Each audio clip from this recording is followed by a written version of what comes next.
Hey, it's Mark Ferguson with Invest for More, and we are back at the post-occupancy hoarder house with another remodel update. So we have some really exciting things to show you on this update, including the kitchen is partially in, and the downstairs bathroom is beginning to look like it will look, which is pretty exciting. So we'll show you those. This house has had a lot of crazy stuff going on. I don't know if I mentioned it before, but the city water shutoff is right in the middle of the driveway, which is fitting for this house. But you can see the yard isn't doing amazing, so we had the water shut off for a long time, but it could be worse compared to the rest of the house. You can still see we need some outside stuff to be done too. They had a crazy pond there before, and I thought I would check because if you remember right, they had a fish tank that also drained outside, which was kind of smart. And yes, the hole is still there. I was wondering if that would be there. Except for, I don't know, the way they did everything in this house, it probably leaked all over, but who knows? We took all that out, took the fish tank out, much nicer now. So here's what the house looks like right now. It is not finished by any means. You can see there's still like a little hole by that light. We can blue tape at some point and make sure all the little stuff is done, but it's so much better than it was before. This is the house, if you're new to my channel or this video, where the seller had sold it to me through a wholesaler. He had 15 days to leave, took like twice that long, was just a crazy situation and mess, and we're still arguing over the escrow money that was held in escrow because he says he didn't really take that long when he did, but he left stuff everywhere. The backyard was absolutely insane. We'll have a video of the backyard, or a link to the video in the comments below if I remember to show you what this house looked like before. But here is what the kitchen looks like now, but we do have a problem that I didn't realize was there before, which I think we should have caught, but that soffit thing hangs out where there used to be cabinets there before. And so we changed the design of the kitchen a little bit, and that's still there. So we talked to our contractor, said, hey, can we remove that? They said, no problem, we'll get that out of there. So that's where the fridge will be. There's plenty of room there for the fridge. We didn't change plumbing or move that around too much just because this has been a pretty expensive remodel and we want to save money where we can.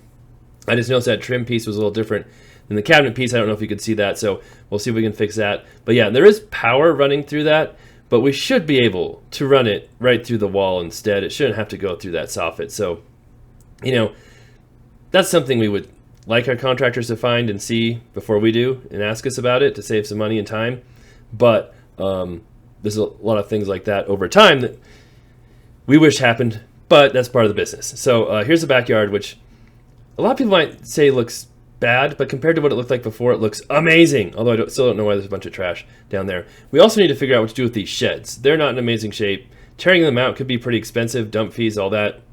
So we could try and fix them up just a little bit. That one needs a roof over there. I don't know if you can see that. And then, of course, I got here and two of the windows were open, which is not a good sign either, because this is the property that's been broken into a few times. We put cameras up. No one's broken into since then, but still, please close the windows and don't leave them open. Here's the bathroom. It's mostly done upstairs. Still needs some fixtures and mirror and finishing touches, things like that. There you can see one of the windows which was open, which I'm not too worried about that one. You have to really climb up there to get in that one, but the other window was pretty accessible, so made sure all those were shut and locked.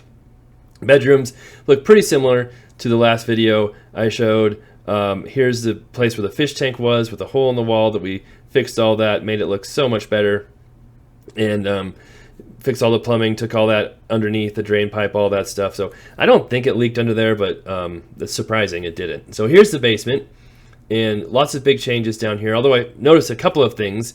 We've got the laundry room right here, so that's going to be way, way nicer. And then the other thing is a new furnace, but they put it in differently than the old furnace was because of how much room we have. But I don't know how we're going to put a wall or closet in right there. So I don't know if we have to have one. I'll have to talk to my HVAC guy and ask him about what to do there. This room was crazy before, like their workshop, and we made it to a big either family room or bedroom because we've got a big closet with storage back there. Again, everything feels so much better. It's just kind of weird going in this house before. Now it's so much better. Here we can see the other bedroom slash family room, and this is where the bathroom is starting to take shape and looks so much better. So again, we'll have more updates in this house as it finishes up. Love to hear what you think of it so far. Have more updates on my other rentals, commercial properties, businesses, all of that. The laundromats coming up as well. There's a newer bathroom, which we were pretty happy with. We hadn't seen it yet, so it looks really nice, especially compared to what it looked like before. So thanks for watching. Appreciate all the comments. We'll be back soon with more updates on this house and everything else.